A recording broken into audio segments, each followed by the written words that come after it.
I am now 22 years old, but at the time of this story, I was 13. I grew up with a very religious family. My mother raised us alone.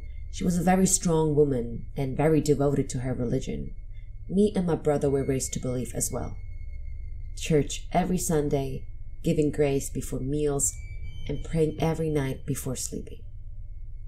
My brother was always the strongest kid between us. He would protect me in school from others. I was nothing like him, and there were times I would question my faith, at least until one day.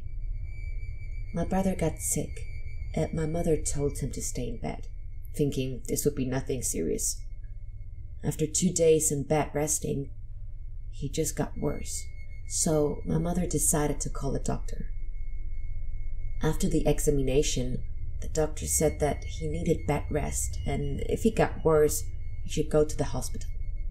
Well, the next day, my brother did get worse. Much worse.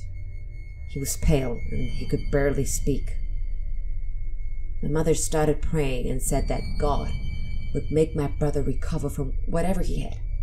My mother called a priest to come and give a blessing to my brother, but what happened next just goes beyond explanation. As soon as the priest started praying, my brother's body started reacting to it. He started to twitch, his arms and legs, and quickly his whole body was twitching. My mother screamed and her face got pale. I grabbed her arm and tried to hold her tight. As the priest continued, my brother's eyes got red.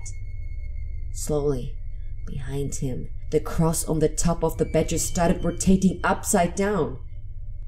My mother holded me even tighter now. I was scared and I didn't understand what was going on. The priest's voice was getting louder. All of a sudden, my brother started screaming. His voice sounded distorted. We had to cover our ears. I never held someone so hard. I continuously heard her praying to God, mumbling words, asking God for mercy and help.